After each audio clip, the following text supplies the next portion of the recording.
Getting lost in a foreign city is one thing, but getting lost in Bangkok with my siblings... Oh, and did I mention that our tuk-tuk driver didn't understand anything we were saying or gesturing?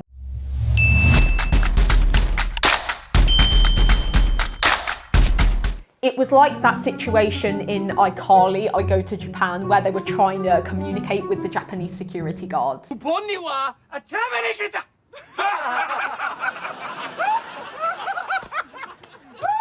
I say?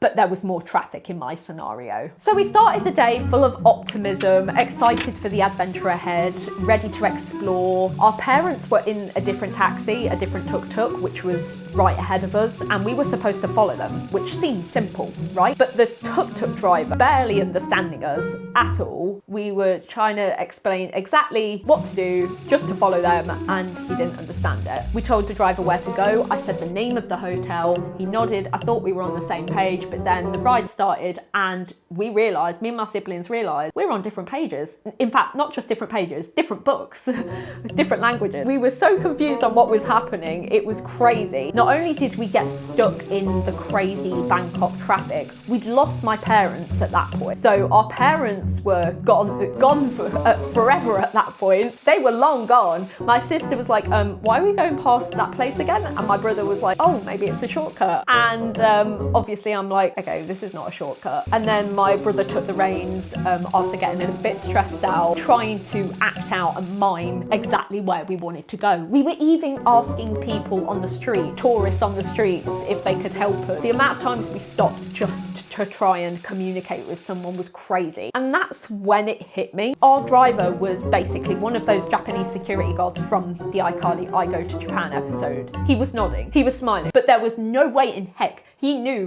what was going on or where we actually wanted to go. I'd tell him where to go, my brother would tell him, my sister would tell him, and he had the most blank stare like we were speaking an unknown language. Especially given that it was a very touristy area, you would expect at least just a little bit of English understanding, but no. I tried explaining again, I tried using sign language, and usually that gets you by, like using very expressive gestures, body language, that kind of thing. We were like, hotel, hotel, hotel. The driver was giving us a thumbs up, but we were still not on the same page. I mean, my siblings started panicking. I was just laughing at this point. Meanwhile, my sister was Googling hotel names. My brother was trying to navigate on his phone at that point when we did have some kind of service or battery life. I mean, we couldn't even read the street signs because they were in Thai. Meanwhile, the driver is totally unfazed. He's still just cruising around, acting like we're on like a Sunday road trip. I don't know. There was no stress, no problem for him, like three very lost tourists in a foreign city. And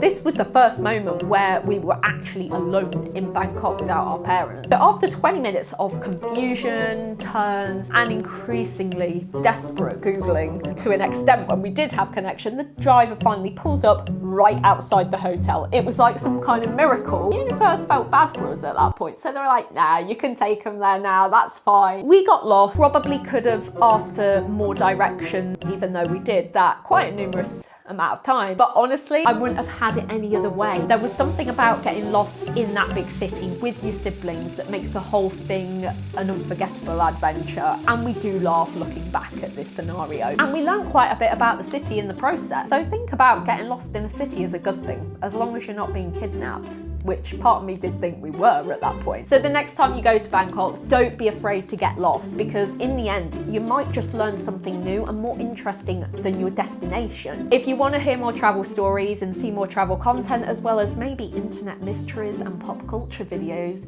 then like this video, comment, and subscribe for more. See you next time.